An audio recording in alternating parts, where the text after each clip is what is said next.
Hello guys, what's up? I am Satyanarayan. I am a 2019 batch IPS officer and I scored 298 in sociology, and I am making videos on sociology to make sociology easier for understanding and help you in scoring better in your sociology optional.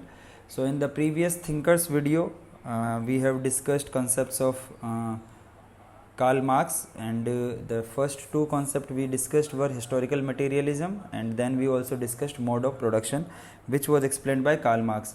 So now a very important concept, class struggle.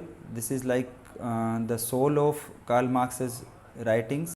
So first of all, if you want notes or if you want me to review your answers, then you can text me on this WhatsApp number. If you have any doubt, then also you can ask me on this number. You please note down this number and I'll definitely reply back. So if you see the previous year questions which UPSC has already asked, which those questions which are related to this concept. For example, in 2021 they asked critically examine the dialectics involved in each mode of production. So this concept we are going to cover in this video.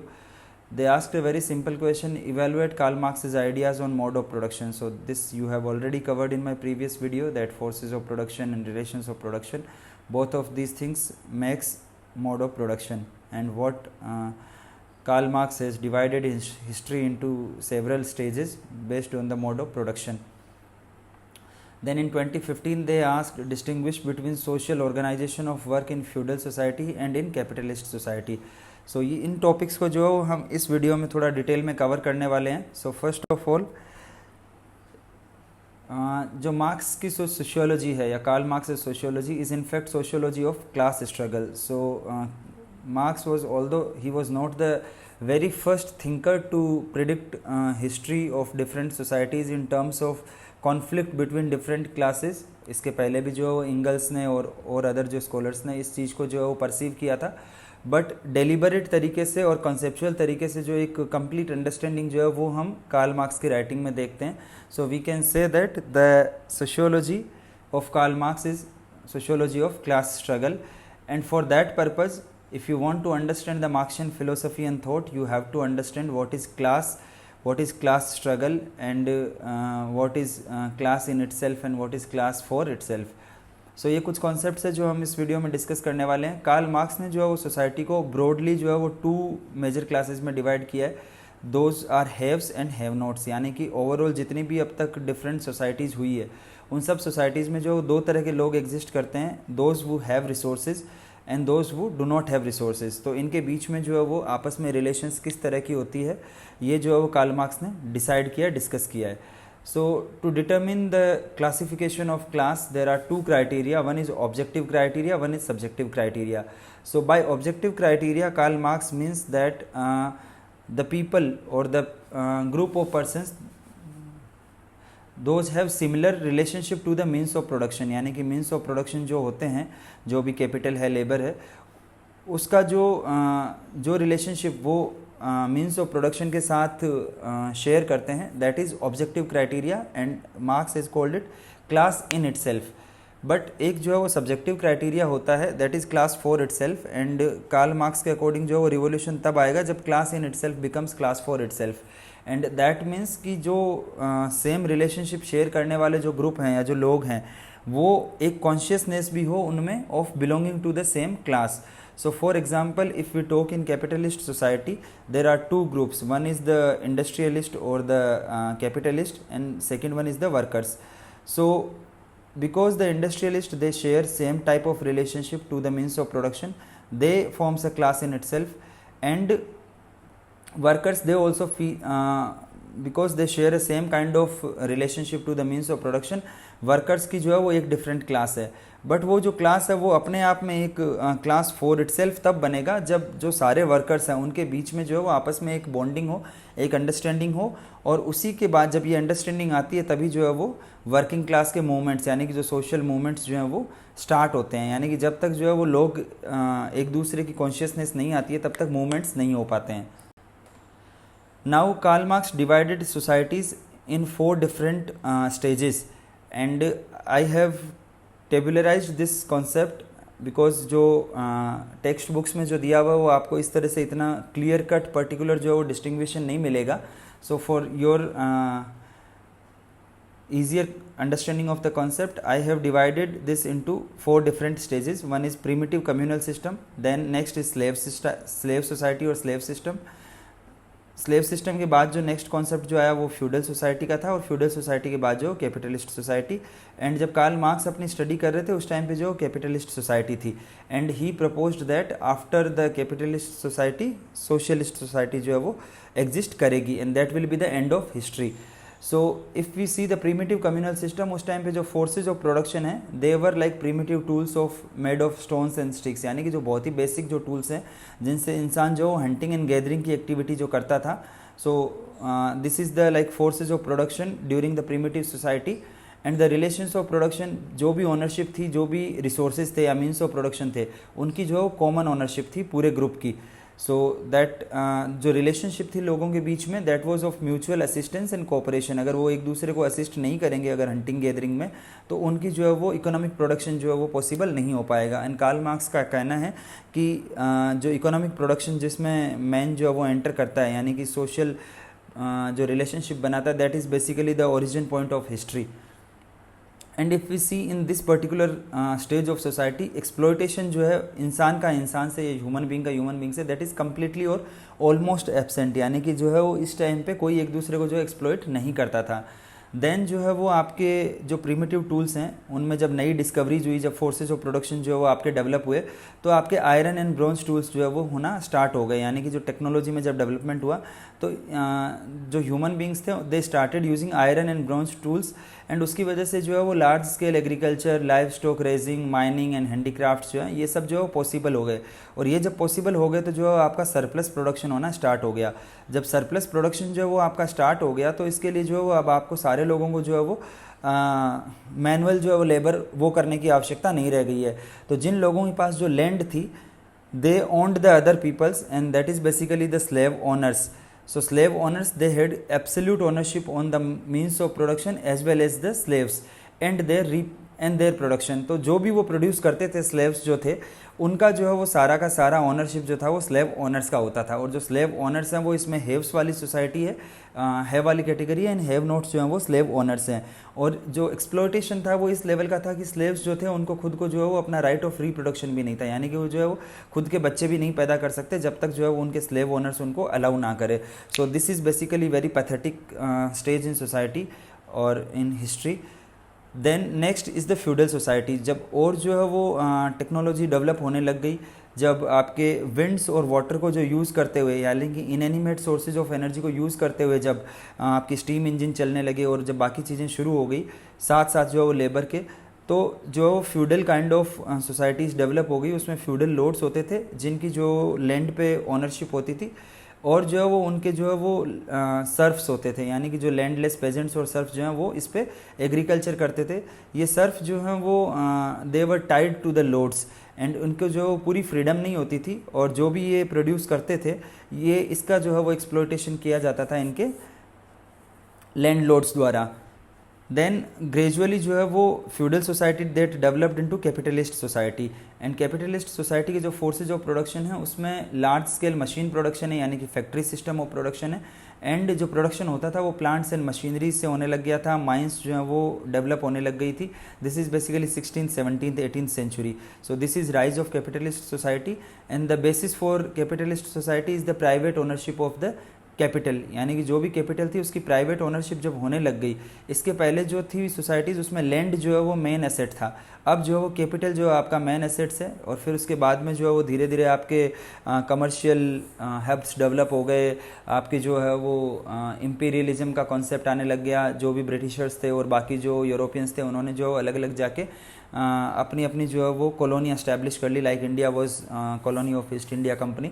So this is the capitalist society. And इसमें जो है वो working class जो है वो free थी, वो किसी भी फैक्ट्री को ज्वाइन कर सकती है, लेकिन दे वर नॉट एब्सोल्युटली फ्री. यानी कि जो वर्किंग क्लास है वो फ्री तो है, but they are not absolute free, यानी कि उनको जो है वो अल्टीमेटली कुछ ना कुछ किसी न किसी फैक्ट्री में काम करना पड़ेगा.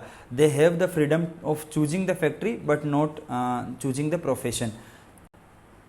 Now the concept of class struggle and revolution. So basically in capitalist society जो है वो कार्ल मार्क्स का कहना है कि जो कैपिटलिस्ट सोसाइटी है उसमें जो क्लास स्ट्रगल है वो जो है वो बहुत एक्सपीडाइट हो जाएगा या जो है वो बहुत रिवोल्यूशनरी फेज में आ जाएगा। सो इसके पहले जो भी स्ट्रगल वगैरह हुए according to Karl Marx those were not revolutionary, but जो कैपिटलिस्ट सोसाइटी से सोशलिस्ट सोसाइटी में जो ट्रांजिशन होगा दैट विल बी रिवोल्यूशनरी।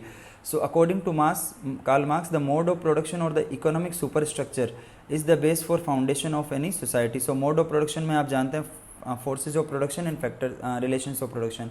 सो किसी भी सोसाइटी का जो है वो बेस जो है वो है इसका इकोनॉमिक इंफ्रास्ट्रक्चर या इकोनॉमिक स्ट्रक्चर, और इस इंफ्रास्ट्रक्चर में जो कोई भी चेंज होता है that will reflect into your super structure, यानी कि जो सोसाइटी के लॉज होंगे, जो सोसाइटी की गवर्नमेंट होगी, उसके जो रेगुलेशंस होंगे, जो एजुकेशन सिस्टम होगा that will be completely decided by the in economy और the economic structure. And there exist class antagonism between these two classes, the have and the have nots, and in capitalist society Karl Marx have said bourgeois and proletariat. So bourgeois are the people who are the capitalists, they own the resources. Proletariats are the laborers and the workers who are being exploited by the bourgeois. So these two are the classes which Karl Marx have classified in capitalist society.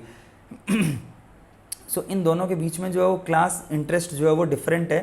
बुर्जुआ का जो है वो class interest ये है कि जो प्रोलिटेरियट्स है उनको एक्सप्लॉइट करना है, प्रोलिटेरियट्स जो है उनके अपने एक्सप्लॉइटेशन को जो है वो बचाना है।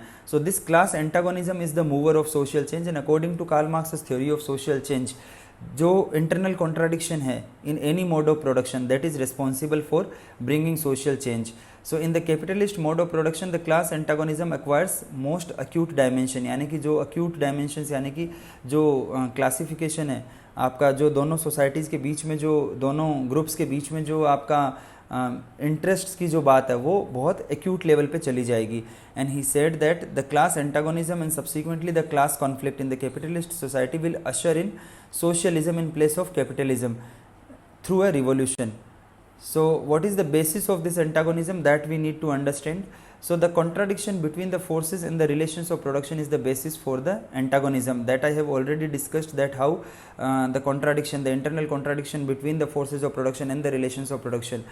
क्योंकि if I have to explain it briefly in this video, आपकी जो भी कोई फोर्सेज ऑफ प्रोडक्शन होंगी उनके कॉरस्पॉन्डिंग जो है वो आपके रिलेशंस ऑफ प्रोडक्शन हो जाती है। और जब इनमें टेक्नोलॉजिकल डेवलपमेंट होते हैं यानी कि नए टूल्स की डिस्कवरी हो जाती है, नए इन्वेंशंस हो जाते हैं, तो जो आपके फोर्सेज ऑफ प्रोडक्शन है वो मूव कर जाते हैं और उन मूव्स के जो नए फोर्सेज ऑफ प्रोडक्शन जो डेवलप होते हैं उनके कॉरस्पॉन्डिंग रिलेशंस ऑफ प्रोडक्शन होते नहीं हैं। तो उसी बीच में जो है वो जो पुरानी क्लास होती है और जो नई क्लास होती है उनके बीच में जो है वो एक फाइट स्टार्ट हो जाती है और उस फाइट की वजह से जो है वो नया एक आपके रिलेशंस ऑफ प्रोडक्शन डेवलप होते हैं और उसी की वजह से जो सोसाइटी मूव ऑन करती है।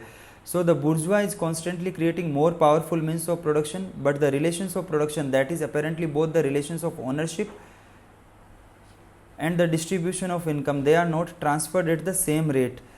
So the capitalist mode of production is capable to produce in bulk, but despite this mass production and increase in wealth of some people, majority of population suffers from poverty and misery. ये आप जानते हैं कि जब factory system में जब जो working conditions थी वो बहुत पुअर थी, हालांकि जो कैपिटलिस्ट हैं उनकी जो वेल्थ है, उनका जो इनकम है वो तो बढ़ रहा है, बट जो लेबर क्लास जो है जो उनको प्रोड्यूस कर रही है, जो उसके रियल प्रोड्यूसर्स हैं, उनके पास जो है वो उनकी इनकम्स में जो सिग्निफिकेंटली राइज नहीं हो रहा है और इसकी वजह से जो है वो they were suffering from poverty and misery.